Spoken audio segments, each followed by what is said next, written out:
주제는 뭐 여러분이 관심 좀 많으실 것 같고 앞으로도 많이 들어올 것 같은데 요즘에 요동치는 암호화폐 시장 안정 및 투자자 보호 대책의 주제로 오정근 교수님께서 발표를 해 주시겠습니다. 이 공동제자유 세미나는 지난주부터 구자군 국회의원과 한반도 선진화자단이 공동주최로 진행하고 있습니다. 상반기 말까지 구자군 의원과 같이 진행하는 것을 진행하고 있습니다. 우선 발표 시간은 한 20분입니다만은 발표자에 따라서 조금 시간이 길어질 수 있습니다. 발제 후에 늘상 그렇습니다만 응답 시간을 갖기 때문에 혹시 발표 과정에서 자기가 좀 의문점 있는 것은 미리 메모를 해 두셔가지고 발제 후에 질의 시간에 좀 요약해서 질의를 해 주시면 감사하겠습니다. 시간마다 말씀을 드립니다만은 가끔가다 새로 참여하신 분이 사용할지 몰라가지고 이것저것 테스트하는 경우 있다가 발표하기를 누르시는 경우 있는데 그건 참 유념해 주시게 누르지 말아 주시고요. 옆에 TV를 켜놓거나 별도로 음향기를 켜놓고 하는 상태에서 있는데 이것도 다 꺼주시면 고맙겠습니다. 강연 중에는 마이크를 끄고 발제자만 마이크를 쓰도록 이렇게 하면 좋겠습니다. 자, 오늘 연사는 요동치는 암호화폐 시장 안전 및 투자 보호 대책의 주제로 오정근 한국금융 ICT 융합학회 회장님께서 해주시겠습니다. 건대 정보통신대학원 금융 IT학과 교수도 역임하셨습니다. 그러면 오정근 교수님한테 발제를 부탁드리겠습니다. 네, 부탁드립니다. 예, 반갑습니다. 제가 많이 아는 건 없습니다. 준비한 자료를 중심으로 말씀을 드리도록 하겠습니다. 우선 요즘은 암호화폐 가격이 요동을 치면서 지금 많은 그야말로 백가경명 시대가 됐습니다. 심지어는 암호화폐를 없애야 된다는 사람도 있고 있는가 하면은 시장 안정 대책을 강구해야 된다 그런 사람도 있고 그렇습니다. 일단은 20분이기 때문에 주로 시장 쪽을 중심으로 해서 말씀을 드리겠습니다. 이제 비트코인 가격이 비트코인이 2009년 1월 달에 출시를 해가지고 쭉 이렇게 움직이고 있습니다. 2009년 1월에 출시한 이유는 2008년 9월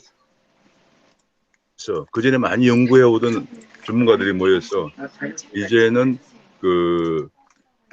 특정 제가 띄웠습니다 지금. 예. 네, 박사님 저희 혹시 발표 자료가 지금 안 떠서요. 저희가 띄우는 걸로 해도 될까요? 아니 뜨지 않았어요. 이게 뜨게 돼 있는데. 네, 뜨지 않아서 제가 지금 제가 띄운 거거든요. 다시 한번 해볼게요. 네, 알겠습니다. 감사합니다. 예, 한 번 더 해볼게요.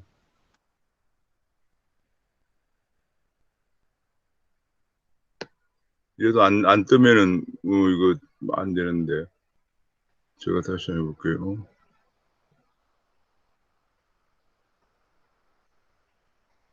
잠깐만요. 자료가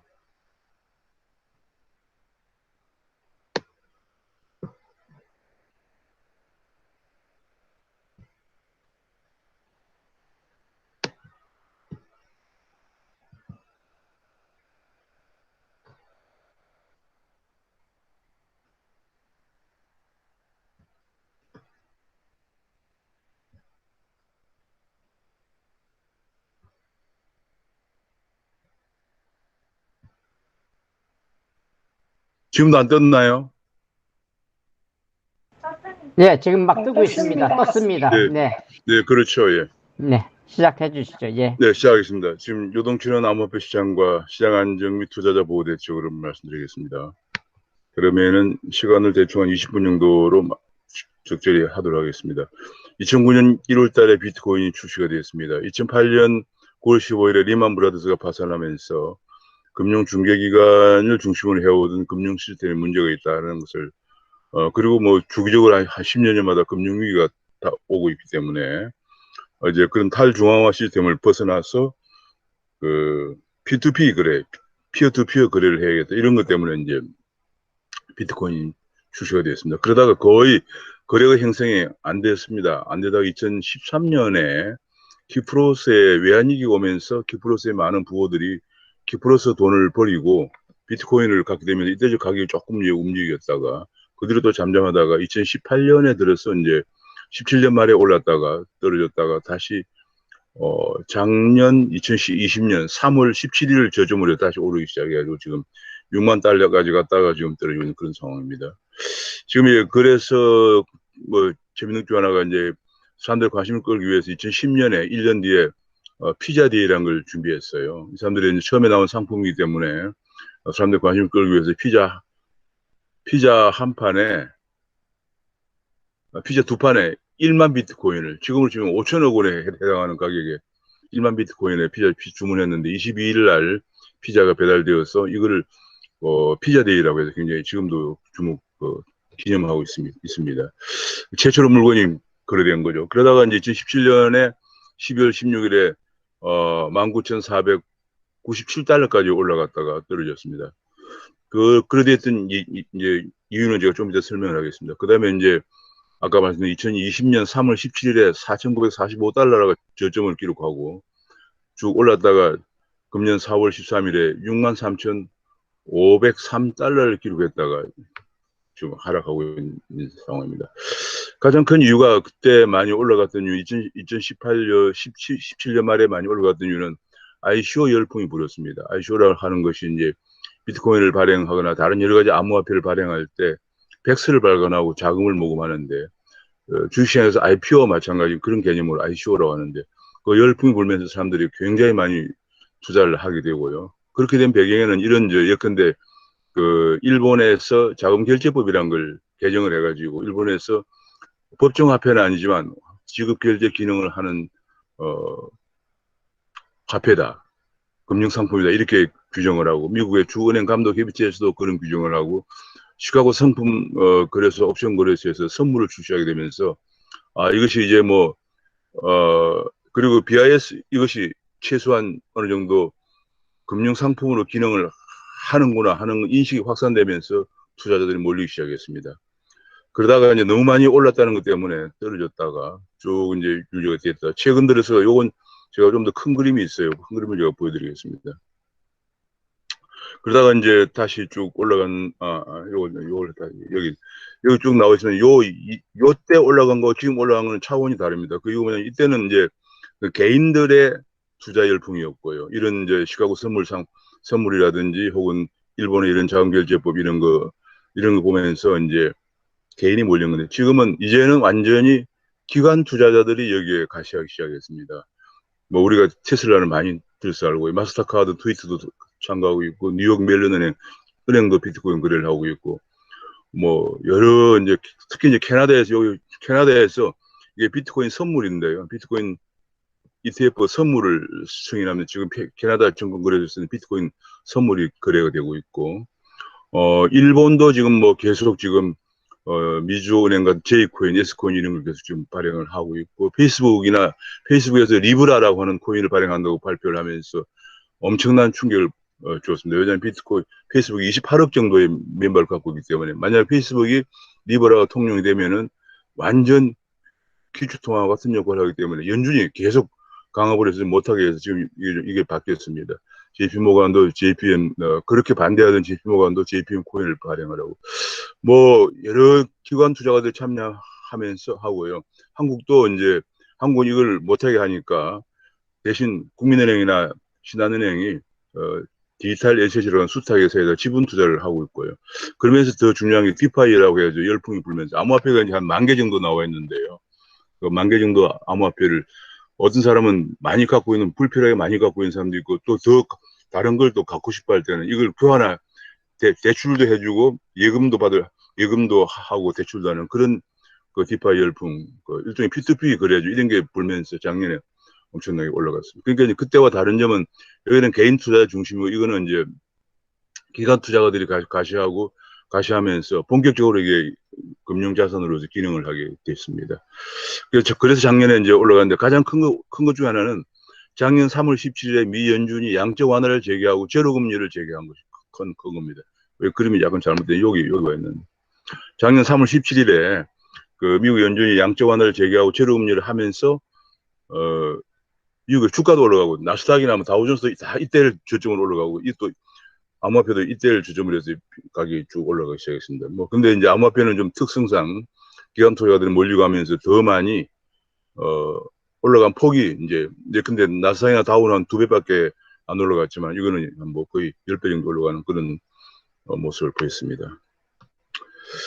그러다가 지금은 이제 이번에 또 떨어져서 또 난리가 났죠. 주목을 받고 있는데 아마 받고 있는데 떨어진 것은 이제 규제 때문에 그렇습니다. 그거는 이제 기관 투자가들이 많이 진입해서 사실 많이 올라갔다는 것도 이제 제기됐지만은 중요한 중 하나가 이제 중국이 내년 2월 달에 이제 민간이 발행하는 암호화폐 정도가 아니고 내년 2월 달에 중국이 인민은행에서 디지털 위안을 발행을 합니다. 그 발행은 지금 시험 사용 중이고요. 내년 2월 동계 올림픽을 계기로 상용화한다는 그런 목표를 갖고 있습니다. 그거는 이제 지금 아날로그 통화는 미국 달러화와 유로화가 완전히 세계 기축 통화인데 이제 중국은 디지털 화폐 시대에는 위안화를 기축 통화로 가져가야겠다. 제가 중국 학교들을 많이 만나봤지만 중국 학교들은 대체 이런 생각을 합니다. 제가 한국에 있을 때 중국 인민영 사람들을 많이 만나보겠지만 결국은 중국이 경제 발전만 가지고는 미국의 국민들의 웰페어를 따라갈 수가 없다. 미국도 마찬가지로 뭐 달러가 기축통화이기 때문에 그만큼 잘 사는 것이니까 중국도 어떻게 하든지 기축통화를 가져가기 위해서 지난번에 위안화 국제화를 했지만 실패했습니다. 그래서 이제 디지털 위안화, 디지털 시대를 생각하고 이제 박차를 가고 있는데 그러기 위해서 민간 암호화폐들이 혹시나 디지털 위안화에 지장이 될까 봐 지금 억누르고 있는 거예요. 그래서 거래를 금지했다가 며칠 전에는 채굴도 아예 못하게 하는 그런 강력한 조치를 하고 있습니다. 그렇게 했고 그다음에 이제 최근에 미국 그 증권거래위원회에서 바이낸스라고 하는 세계 최대 거래소가 이번에 미국의 송유관 그 해킹 사건이 있었는데 그 송유관 해킹 사건에 약 59억 달러 정도의 암호화폐로 지급이 됐다고 합니다. 해커들이 이제 돈을 지급해달라고 했는데 그게 암호화폐로 지급해달라고 했는데 그 암호화폐가 어디서 나갔는가를 조사를 해보니까 미국의 최대 거래소인 바이낸스라고 하는 거래소에서 돈이 나간 걸로 의심을 하고 지금 수사를 하기 시작을 했고요. 그 다음에 일론 머스크가 비트코인으로 테슬라를 팔다가 테슬라 결제를 중단한다고 발표했습니다. 왜냐하면 일론 머스크는 뭐 그냥 촐랑대는 사람이기도 하지만 굉장히 전략가예요. 왜냐하면 이제 여기 밑에 나오지만 미국의 소비자 물가가 4.2% 4월에 올라가고 5월 달에는 6% 정도 될 걸로 전망이 되면서 이러면 아까 앞에서 본 것처럼 이제 올라간 것도 미국의 양적 완화 재개와 금리 제로 저점을 올라갔기 때문에 만약에 미국에서 그 반대 현상으로 이제 물가가 올라가면서 금리를 올리거나 양적 완화를 축소하면은 당연히 가격이 떨어지겠죠. 그래서 일론 머스크가 더 이상 안 받겠다 얘기한 거예요. 그러면 그래서 이제 이런 것이 이제 큰 이렇게 이게 동시다발적으로 일어나면서 떨어졌습니다. 떨어졌는데 뭐 이걸 가지고 뭐 또 뭐 폭락하는 거 아니냐 뭐 그런데 그건 아니고 지금은 다시 반등을 하고 있습니다. 35,000달러까지 떨어졌다가 지금 아침에 38,000달러까지 올라가고 있는 상황입니다. 왜냐하면 이런 악재들이 다 거의 드러난 거죠. 드러났기 때문에 이제 올라가고 있는 상황입니다. 현재 대충 시장을 보면은 시장이 현재 거의 제가 어제 요거 자료를 만들어 보내드리면서 체크해봤는데 현재 전 세계적으로 코인이 만 개가 넘게 발행되어 가서 거래소가 303개고요. 마켓은 4만여 개나 됩니다. 약 1조 6천억 달러 정도의 그 시총을 기록하고 있습니다. 그런 가운데 이제 주요 거래소를 제가 한번 봤는데, 거래소를 보니까 아까 말씀드린 바이낸스가 세계 1위 거래소입니다. 그 다음에 우리나라 거래소 빗썸이 7위를 기록하고 있고요. 그 다음에 코인원이 11위를 기록하고 있네요. 뭐 다들 엄청나게 많은 코인들 상장을 하고 있어요. 뭐 근데 여기도 제가 약간 주어졌는데 약 380개를 코인을 거래하고 있고 후오비 글로벌도 333개를 거래하고 있고요. 그 밑에 코인베이스 이번에 이제 상장을 해가지고 주목을 받아서 64개를 거래하고 있는데 코인베이스가 미국에 이번에 나스닥 상장해서 기업 가치 100조 원을 돌파했습니다. 100조 원이 얼마나 큰 돈이냐면 우리나라 삼성전자가 약 한 400조, 350조 정도예요. 두 번째가 SK하이닉스인데 SK하이닉스가 맞먹는 시총을 기록했습니다. 그만큼 이게 굉장히 주목을 받고 있고 이미 제도권에 완전 정착이 된 그런 상황입니다. 그래서 우리나라의 빗썸도 나스닥에 상장을 준비하고 있습니다. 준비하고 그래서 이렇게 대중 거래소가 이렇게 있고요. 그 다음에 이제 대중 암호화폐 이게 이제 그동안에 이제 2009년 1월달에 비트코인 처음 나온 이후에 엄청나게 많은 진화를 했습니다. 이건 단순히 그 당시에 지급 결제만 목적으로 사실 이 사람들이 2009년도에 벌써 그 전에 한 10여 년 전부터 쭉 연구를 해오던 사람들이에요. 유럽에서 연구를 해오다가 이 사람들이 이제 2008년 9월 10일 리만이 파산하고 글로벌 금융위기가 오면서 더 이상 미국 달러에 의존하는 이런 시스템은 안 되겠다 해서 디지털 통화를 발행하자 이렇게 된 거거든요. 그래서 이제 시작을 했는데 그 후에 엄청 진화가 됐습니다. 이걸 좀 더 이제 처음이기 때문에 좀 문제가 있겠죠. 그러나 문제가 있지만 친구에 한 번도 거의 12년 동안 중단된 적이 없이 지금까지 발행되고 있습니다. 이게 대단히 무서운 건데요. 지난 12년 동안 고수 해커들이 이 프로그램을 해킹하려고 했지만 해킹을 못했습니다. 해킹은 거래소에서 허술한 거래소에서 해킹이 됐고 이 비트코인 자체는 해킹을 못했습니다. 그만큼 12년 동안 24시간 언제나 돌아가고 있습니다. 그러니까 이 사람들 생각은 처음에 구상은 제가 여러 자료 논문을 보면은 완전히 세계의 새로운 화폐 시스템을 구축하자. 이제 어느 나라 중앙은행도 그 자기 나라 돈 가지고 마음대로 할 수 있는 그런 시스템은 안 된다 하는 그런 철학적 기반으로 출발을 했고요. 그 후에 이제 그 문제점을 보완한 기초 결제 화폐로 라이트코인이라는 게 나왔고 요새 이게 굉장히 주목을 받고 있는 게 스마트 계약인데요. 왜냐하면 스마트 계약은 뭐 이제 어떤 조건하에서 서로 암호화폐를 갖고 있는 사람끼리 계약을 하는 거거든요. 예를 들면 이런 것도 있습니다. 미국에서 비트코인을 돈을 모아가지고 저 중동에 있는 혹은 실제 있었던 일인데 있는 일인데 중동에 있는 그 난민들에게 식량이나 약품을 보낼 때 혹은 아프가니스탄 여성들이 너무도 교육을 못 받고 있기 때문에 교육 하기 위한 노트북 이런 걸 보낼 때 그런 조건 하에서 이걸 보냅니다. 아마존하고 계약을 해가지고 이 코인은 반드시 난민들의 식량이나 의약품 혹은 아프가니스탄의 여성들의 교육 자재만 사용할 수 있도록 프로그램을 그렇게 만들어서 보내기도 하거든요. 그런 게 이제 스마트 계약을 하는데 그런 것에 이더리움이 엄청 많이 사용되었습니다. 최근에 이제 더구나 디파이 열풍이라고 예금 대출하면서 이거 불면서 이더리움 수요가 급증하면서 이더리움에서 더 이제 발전시킨 이오스라든지 혹은 에이다 이런 것들이 또 나오고 있습니다. 이건 뭐 유명한 비탈리 부토린이라고 러시아 태생 캐나다 학생이 대학교 다니다가 학교를 중퇴하고 만든 대단한 건데요. 그다음에 국제 송금하는데 리플이나 스텔라가 많이 사용되는데 국제 송금 같은 게 지금 송금하려면 뭐 한국에서는 은행에서 송금해가지고 미국에 우리 금융결제원을 거쳐가지고 또 뭐 국제적인 또 시스템을 거쳐서 미국에도 똑같은 시스템을 거쳐가면 일주일 걸리고 그 단계마다 수수료를 내야 되면 많은 비용이 드는데 이거는 바로 그냥 순식간에 거래가 되면서 비용도 거의 뭐 미미하게 들 정도밖에 듭니다. 그래서 바로바로 되기 때문에 이런 것들이 나오면서 완전히 돌풍을 일으켰습니다. 우리나라 은행들 주요 은행도 여기 다 가입해 있습니다. 전 세계에서 가입했는데 수수료마다 1년에 뭐 몇 억씩 내는데 전 세계 주요 은행들이 다 가입해 있고요. 그런 것이 또 좀 더 발전된 스텔라라는 것도 좀 나왔고 요즘은 이제 IoT라고 그래서 만물 인터넷이 이제 중요하죠. 뭐 앞으로 자율주행차가 전부 만물 인터넷으로 연결된 거거든요. 그런 것에 대해서 IoT 한국에서 이걸 개량을 해가지고 앞으로 자율주행차를 개량해가지고 현대그룹 마이나 계열의 회사에서 HDAC이라고 하는 걸 발행을 했습니다. 그다음에 익명 거래도 그다음에 최근에 요즘 주목받고 있는 게 요즘 달러 가격이 이제 가격이 흔들리니까 주목을 많이 받았던 건데 스테이블 코인이라고 그래서 가격이 안정적인 요거는 전부 달러에 연동된 거고 요거는 일본 엔화에 연동된 코인들이 주목을 받았습니다. 앞으로 미국 금리가 오르면은 더 이게 주목을 받을 걸로 보여집니다. 그다음에 또 이런 거는 이제 또 블록체인이 여러 개 따로 있는데 블록체인을 연결하는 또 암호화폐가 나오고 요즘 디파이 열풍의 통화들 그다음에 넷 NFT라고 그래서 요즘 뭐 예술품 같은 거 복제 불가능한 뭐 원본 인증 같은 거 이런 상품들이 또 거래되면 여기 코인들이 많이 코인이 그래서 이렇게 진화되다 보니까 지금 만여 개 나오는데 제가 보기에는 뭐 앞으로 2만 개도 더 될 거예요. 왜냐하면 특징이 4차 산업혁명의 특징이 초연결이거든요. 제가 갖고 있는 이 모바일폰으로 다 P2P 거래가 되는데 이 모바일폰 거래될 때마다 여기에 암호화폐가 필요해요. 왜 그러냐 예를 쉽게 들면 이런 겁니다.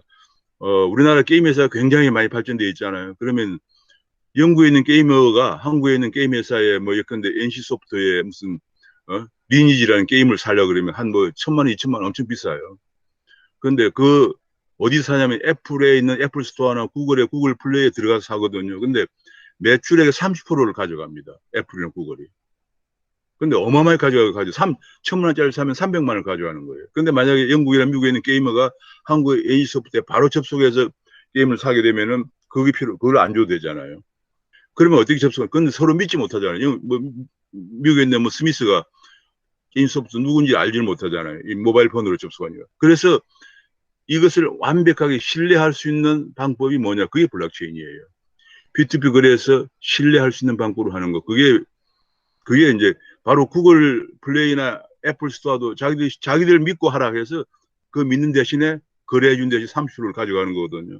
근데 만약 체인으로 거래하면 그 완전 신뢰가 되면서 그래서 그 블록체인에 들어가는 코인이 바로 게임 코인이라는 게 지금 나와가지고 이제는 애플 스토어나 구글 플레이 안 들어가고도 바로 직거래를 통해서 하는 그런 거죠. 그래서 앞으로 제가 보기에는 뭐 계속 지금은 4차 산업혁명이 초연결 초진영 혁명이거든요.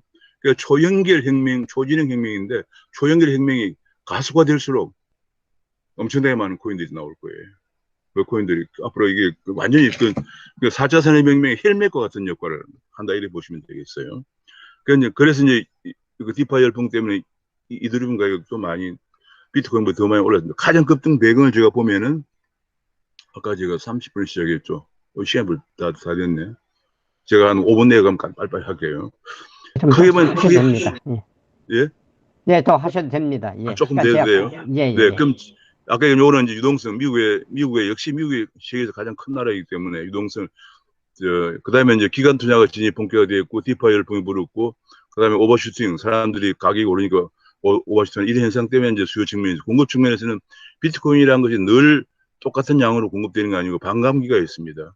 비트코인이 인플레이션 초래하지 않기 위해서 프로그램이 그렇게 되어 있고요. 그다음에 중앙은행, 센트럴뱅크 디지털 커런시량이 등장하면서 이제 중앙은행도 이제 종래 아날로그 법정 통화 대신에 이번에 이제 중국의 위안화가 내년 2월 달에 나온다고 그러니까 미연준도 준비한다고 그러고 한국은행도 준비하고 왜냐면 이걸 안 하면 이제 앞으로 디지털 시대에 중국 사람들이 다니면 디지털 위안화 가지고 한국에 와서 거래하면은 우리나라가 잘못하면 중국의 디지털 위안화권에 편입이 될 가능성도 있거든요. 그래서 우리도 좀 해야 되고 하니까 이게 하면서 사람들이 이게 이제 디지털 화폐 시대로 가는구나 하는 인식을 아마 엄청나게 확산하는 계기가 될 거예요. 그렇게 되면서 더 오히려 제가 보는 사람들을 가끔 언론에 보니까 잘 모르는 사람들이 CBDC가 등장하면 민간 그 화폐가 디지털 화폐가 위축되는 거 아니냐 그런데 그렇지 않고 오히려 이제 완전히 종래 종이 조각이나 코인을 하든 이런 시대가 지나고 마치 옛날에 근본이제 은본이제 하다가 법정화폐를 넘어온 데다 수백 년이 걸렸어요. 그러다가 법정화폐에서 이게 아날로그 화폐죠. 디지털 화폐로 넘어가는 그런 과정인데 그 민간이 할 때는 긴가민가 하다가 중앙은행 CBDC가 나오게 되면은 이게 정말 이제 완전히 디지털 화폐로 가는구나 하는 인식을 하게 되는 그런 계기가 될 거예요. 요거는 제가 유동성이 3월달 계기로 해서 이렇게 미국이 돈은 풀리고 금년 제로가 되면서 가격이 오르기 시작했다는 걸 제가 보여준 거고요. 그러면 이제 달러가 돈이 많이 풀리면 약세가 되면서 그럴 거예요. 아까 했지만 기관 투자가 진입이 본격화됐다는 게 원인이고, 그 다음에 디파이 열풍. 디파이라는 게 이제, 이제는 이렇게 되면 어떻게 되냐면은, 암호화폐가 아까 만 가지가 나와 있다고 그러잖아요. 만 가지를 가진 사람들끼리 서로 거래하는 거예요. 그냥 P2P로 거래하는 거예요. 은행이 필요가 없어져요. 나는 내가, 비트코인을 많이 갖고 있는데 내가 지금 이더리움이 필요해. 그럼 이더리움 필요한 사람하고 그 플랫폼 홈페이지에 들어가서 그냥 예금하고 남는 건 예금하고 필요한 건 대출 받고 하는 그런 거래가 열풍이 불기 시작하면서 앞으로 많은 전문가들은 이 암호화폐 시대가 도래하면은 이것이 은행을 대체할 가능성도 있다. 그런 얘기가 나오고 있습니다. 그 다음에 이제, 아까 반감기라는 게 그건데요. 처음에 이제 출시할 때는 이게 블록체인을, 비트코인 경우는 10분마다 이렇게 블록을 만들어서 체인을 연결해 나가는 건데요. 그 10분마다 블록을 만든 사람에게 비트코인을 50비트코인을 줍니다. 이래서 돈을 발행하고, 그러니까 돈이 완전히 실물 거래에 필요한 만큼만 나가는 거예요. 그 다음에 이제 한 4년 뒤에 몇 년 뒤에는 25비트코인을 줬다가 이걸 계속 반씩 줄여 나갑니다. 최종적으로 2100만 개를만 발행하게 돼 있어요. 현재로는. 그렇게 돼 있는데 작년에 5월 달에 6.25비트코인으로 또 반감기가 왔어요. 그러니까 공급량이 줄어들면서 가격이 올라갔습니다. 그리고 중앙은행 CBDC가 등장하면서 아까 말씀드린 것처럼 엄청나게 앞으로 민간 암호화폐도 주목을 받게 될 겁니다. 많은 사람들이 지금 민간 암호화폐에서 제가 그저께 TV 나갔는데 뭐 반대론자가 나와가지고 난리 피는데 중앙은행 CBDC가 나오고 한국은행도 CBDC가 나오면은 디지털 원화가 나오면은, 아, 이게 완전히 세상이 바뀌는구나, 이렇게 깨닫게 될 겁니다. 최근에 하루 간 건 조금 전에 이제 아까 말씀드린 미국의 중국의 규제, 이거는 이제 중국에서 내년에 2월 달에 디지털 위안화를 앞두고 지금 민간 혹시나 그것이 정착에 지장이 될까 봐서 지금 그런 거고요. 그럼 쭉 아까 얘기한 바이든 수사, 일론 머스크 얘기 또 그런 얘기 있습니다. 그래서 이제 쭉 그런 나오고요. 지금 최근에 미국의 국채금리가 이렇게 올라갔거든요. 그래서 금리가 10년물 국채금 올라가면서 아무래도 미국이 금리를 올리지 않을까 해서 제가 왜 지금 가격이 이제 반등을 하고 있는데 하나 더 주목해야 될 게 이번 6월 15일에 열리는 미국 FOMC를 주목해야 할 필요가 있다는 생각 갖고 있고요. 지금 비트코인이 계속 이제 처음에 우리가 많이 한국에서 4천만 원까지 떨어졌다가 이제 4,600만 원까지 올라가고 있습니다. 재반등 배경은 이제 뭐 그런 겁니다. 미국의 가장 큰 게 미국에서 물가가 올라가면서, 국채금리 올라가다가 연준에서 계속 아직은 아니다 한 바람에 국채금리가 오히려 떨어졌어요, 다시. 1.7까지 올라갔더니 1.6까지 떨어졌는데 1.5까지 재진입할 거다. 이런 전망이 하면서 다시 비트코인이 반등을 하는데 결정적으로 중요한 것은 이번에 6월달 미국 FOMC에서 어떤 금리 방향을 내놓을 거냐, 그것이 가장 중요합니다. 그래서 앞으로 이제 이 부분에 관해서 저는 수차례 제가 여러 가지 언론 이런 데 얘기를 했는데 2018년 같은 급락은 없다. 수요 기반이 굉장히 탄탄하다. 기관 투자가들이 계속 진입하고 있고 고래들이라고 그래서 비트코인을 암호화폐를 많이 보유한 사람을 고래라고 그래요. 고래들이 보유를 재개하고 있고 이런 통계들이 다 나와 있습니다. 디파이 열풍이 불고 요즘은 NFT라고 그래야죠. 그래가지고 원본 인정이죠. 디지털 블록체인을 가지고 원본 인정해가지고 예컨대 뭐 누가 뭐 손흥민이가 골을 넣는다 그러면 골을 넣는 그 장면을 딱 그냥 오직 유일한 원본 하나 만들어가지고 아니면 뭐 피카소 작품이다 그러면 그걸 만들어서 엄청나게 비싸게 팔리는 이게 또 굉장히 열풍을 불고 있고요. 그렇게 되면서 지금 벌써 반등을 하고 있거든요. 하고 있고 다만 중요한 것은 앞으로 남은 변수는 미국의 연준에서 금리를 언제 올리느냐, 돈을 언제 회수하느냐가 하나의 또 변수가 될 거고요. 그렇지만 장기적으로 보면은 지금 이제 중국을 비롯해서 각국 중앙은행들이 CBDC를 발행하고 또 계속 이 피어-투-피어, 이 모바일 스마트 이 초연결 시대가 도래되면서 앞으로 더욱더 이런 비트코인 암호화폐, 각종 암호화폐가 더 많이 발행되면서 다만 중요해야 될 것은 우리나라에서 지금 문제가 그냥 이거예요. 이제 미국 연준을 제가 정리해 놓은데 제일 문제가 우리나라에서는 이걸 금융자산으로 인정을 해야 되는데 인정을 하지 않고 하다 보니까 필요한 법규를 전혀 도입하지 않았거든요. 그러니까 거래소가 지금 우리나라는 통신판매업자를 간주하고 있어요. 통신판매업자. 하다 보니까 통신판매업자가 뭐냐면 주로 뭐 여성들이 앱을 만들어서 물건 파는 것도 통신판매업자고 전국에 한 3,400만 개가 있는데 그중에서 어느 판매업자가 암호화폐를 거래하는지를 파악도 보지 못하고 있는 상황이에요. 그래서 이번에 빨리 그걸 좀 정비를 해가지고 일본은 벌써 2017년에 법을 개정해서 지금 일본은 그 당시에 22개를 인가 했는데 지금 제가 최근에 조사해 보니까 한 30개 정도 거래소가 운영되고 있더라고요. 그러니까 일본은 엄격하게 자격을 갖춘 거래소만 운영을 하다 보니까 지금은 안정되어 있거든요. 왜냐하면 그리고 중요한 게 거래소를 정비해 가지고 거기에 거래소에 상장하는 코인에서 상장 심사를 제대로 하고 있나를 금융당국이 엄격히 심사를 감독을 해야 돼요. 이게 굉장히 중요하거든요. 이러면 투자자들이 거래소 상장된 코인은 믿고 거래할 수가 있거든요. 그러면 이제 이 사기 코인, 이 스캠 코인이라 사기 코인이 사라지겠죠. 그렇게 해서 소비자를 보호하고 투자자를 보호하고 거래를 안정시키는 게 필요한데요. 또 한 가지 중요한 것 중 하나가 지금은 제일 문제가 자금 세탁 방지나 이번에 그 미국의 송유관 것처럼 그 테러에서이거나 그런 거 의심 거래 징후 이 발견을 지금 은행에다 맡겨놔요. 그러니까 은행이 지금 그래서 계좌를 개설한 은행보고 하라고 해서 보고하라고 하니 은행들이 그런 시스템을 갖추고 있지 않거든요. 그래서 은행들이 겁이 나서 지금 책임만 떠맡을까 봐서 은행들이 계좌 개설을 안 해주고 있으면 이게 우리나라 암호화폐 산업이 죽게 돼요.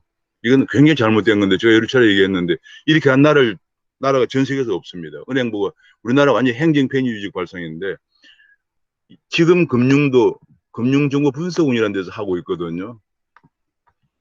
금융분석원에서 다 거기 뭐 금융 전문가, 경찰, 검찰 뭐 다 파견 나와서 앉아 있어요. 그래가지고 쭉 거래를 분석하고 이상 징후가 발견되면 바로 조사에 들어가거든요. 그래서 조사된 사람이 누구냐? 옛날에 그 최태원 씨가 그래서 공금을 써서 파생상품 거래했다는 게 드러나서 잡힌 거거든요. 그렇게 하는 건데 이번 암호화폐도 똑같은 거예요. 근데 우리나라에서 암호화폐를 자산을 인정을 하지 않다 보니까 정부에서 하지 않고 은행 보고 하라고 하니까 은행들이 못하니까 지금 잘못하면 은행이 이번에 정확하게 몇 개인지 파악도 안 되지만 230여 개 거래소 중에서 통장 개설을 못해서 200개 이상은 문을 닫을 가능성이 커졌습니다. 그건 정말 잘못된 건데 정부가 빨리 이걸 인정을 하고 금융정보분석원 같은 비슷한 유사한 조직에서 이런 것을 해야 됩니다. 이건 굉장히 슈퍼컴퓨터가 있어야 되는 거거든요. 그리고 시장 안정화 방안은 너무 급등하면 지금 우리나라 주식시장처럼 뭐 예컨대 상한선을 두거나 서킷 브레이크 이런 걸 도입하는 것도 검토할 필요가 있죠. 이렇게 되면 이런 걸 제반적으로 다 들어가는 업권법을 빨리 만들어야 된대요. 제가 국회에다 여러 번 얘기를 했는데 요새 국회의원들이 뭐 다른 데 관심이 별로 없더라고요. 뭐 그냥 내년 선거에 뭐 이런 것만 신경 쓰고 당권에만 신경을 쓰고 그러고 있습니다. 그래서 제가 보기에는 이런 걸 빨리 제정을 하면은 투자자 보호가 되고 시장이 안정이 되면서 4,400명의 혈맥이기 때문에 돈이 안 들면 안 되죠. 돈 안 들면 초연결 혁명이 잘 안 되는 거죠. 그래서 우리가 굉장히 4,400명의 발전이 중요하다. 그래서 빨리 여건법을 만들어서 이런 필요한 규제 이런 것들 지금 다른 나라는 다 하고 있거든요. 일본도 미국도 그렇고 뭐 저희 뭐 스위스라든지 독일 다 하고 있는데 우리나라만 지금 문재인 정부가 출범하면서 누군가 잘못 보고해가지고 이거는 돌덩어리다, 한국당이다 이렇게 얘기하는 바람에 지금까지 4년간 필요하고 있는 상황입니다. 말씀을 여기서 마치겠습니다. 감사합니다. 네, 감사합니다. 사실 양이 상당히 많을 텐데 이것을 줄여서 아니라고 취약해서